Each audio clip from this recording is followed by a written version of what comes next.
This guy is a bat out of hell. Which bike is this? Is this the Breakout? The Breakout. What do you think? I like it. Yeah. But it's all about the price now. I mean, it's a nice looking bike. Talk to you when you get back. All right. Take care. What's up, guys? Today I got to demo the 2023 Breakout with the 117 M8 engine. This was probably the motorcycle that had me really curious ever since Harley announced it.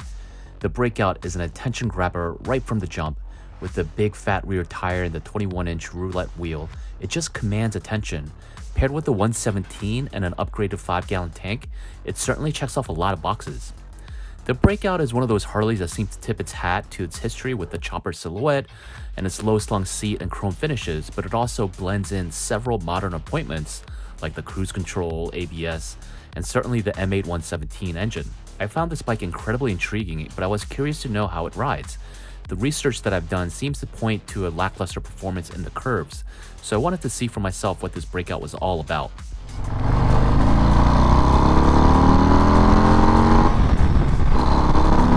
The M8 117 engine delivers a thrilling experience and it begs to be driven hard and fast. That's what she said. Coming in at 683 pounds wet, it's one of the fastest Harleys from the factory, right next to the Lowrider S. So I know a lot of people say that you can't really tell a whole lot of difference between a 117 and a 114. I don't think that's true. I can definitely tell the difference between this bike and a 114. The 117 engine definitely felt more torquey and had a lot of grunt. The bike just felt much happier in the higher RPM range. But unfortunately, because this was a demo ride, I couldn't really test out the full extent of the gears and its range.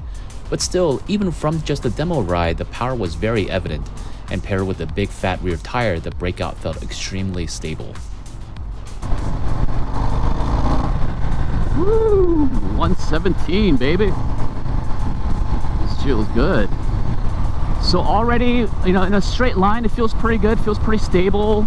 But I think this 21-inch skinny front tire makes this a little bit more of a nimble bike. One thing to call out though, the handlebars vibrated like hell. I did fine during a 30-minute demo ride and it didn't bother me that much, but I'm not sure how it would feel after a couple of hours. Alright, so one thing that I noticed, I don't know if this is true for 117s, but man, the handlebars just vibrate a ton. And it's not like a rattling or anything like that, it's just vibrating very, very vigorously. So the Breakout checks off the box in terms of power, but what about its looks? I know looks is subjective and not everyone is going to like the old school chopper vibe on the Breakout, but in my opinion, I think the Breakout was executed very nicely. If you want a bike that's going to get a lot of attention, the Breakout is the one. It's outlandish and bold, and the 21-inch front wheel looks really cool, and I love the roulette design on the rims. I think they really nailed this one. I don't think I was the only one that thought this way either. Throughout the demo day, the Breakout got a lot of attention from test riders and admirers alike. You know, in terms of looks, this bike just, it kind of crushes that mix of old school classic feel or old school classic look with a little new school modern, right? It's got a lot of chrome appointments. It's got that big heavy rake, but it just kind of all works. Like, I just feel like a complete badass on this bike. The only thing that doesn't really do it for me is that headlight, that oval shape. Just kind of doesn't work for me. It reminds me of the Eye of Sauron a little bit. I think most people would agree that, you know, the round circular headlight is, you know, probably the most aesthetically pleasing. But yeah, that's just my opinion. So if you're going to get a Harley, you want to be able to cruise for a long time. How is the Breakout in terms of comfort? It has a really low seat height at 27 inches and it's set up with 4 controls and drag bars. This setup is really geared towards taller or bigger riders, but with that being said, everything is swappable when it comes to Harleys, obviously.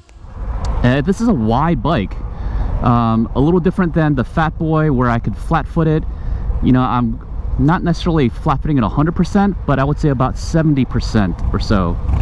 It's got 4 controls, so for those who are a little bit taller might find this very comfortable. But for me, as a shorter rider, it reminds me of my 48 just a little bit. It's actually not too bad. So in terms of ergonomics, obviously you have these low drag bars with a slight sweep to it. I do have to reach down and forward. Again, I'm coming at 5'8".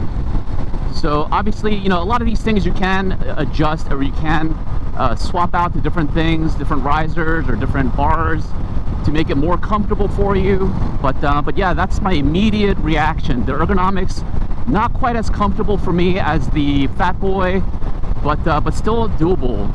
You know, it's very wide. It's got a 5-gallon tank. It's got a 117 engine. You know, just a really good looking cruiser. So I'm curious to see how different this bike feels and handles versus one of my favorite Softails, the Fat Boy. You know, it's just got the 21-inch front wheel, very, very fat back tire. So I imagine, you know, it'll handle similar to the Fat Boy. But we'll see. We'll see on this test ride. I've read that turning isn't the easiest on the Breakout, so I'd be curious to test that out. Alright, so let's see the... It's not bad.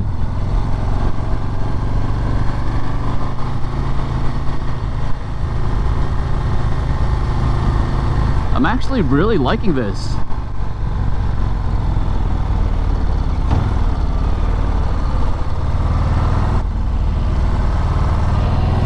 I think the shape of the rear tire definitely helps with the turns.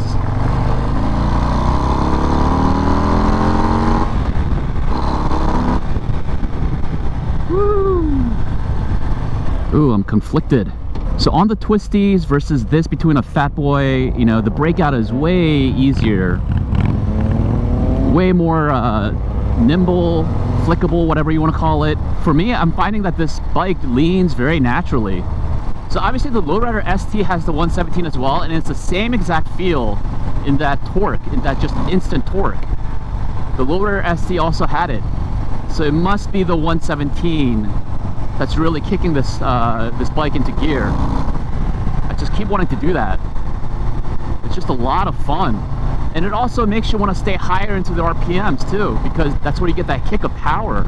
I found that navigating the curves to be fairly easy. It takes a little getting used to, and it still may not be as nimble as a Street Bob or some other Softails, but it can very well hang with the best of them. And you have that 117 engine to really power through the curves on the way out, which was immensely gratifying. Wow. All right, so I'm just trying to formulate some of my thoughts here, but man, this is, I love this Breakout. It's aggressive. It has me kind of lean forward a little bit, paired with that 117. Man, this is just a badass bike. You could really, really do some damage on this bike. If I had to characterize this, you know, and I keep comparing the Breakout with the Fat Boy, and I know that they're completely different bikes, but this is like the mean, angry brother of the Fat Boy. Harley knocked it out of the park with this one. You know, the Lowrider S has my heart, but yeah, these demo rides are always so tempting. If you want a fun cruiser that can do the twisties, that just looks mean, that gets everyone's attention, this is the bike. This is the bike.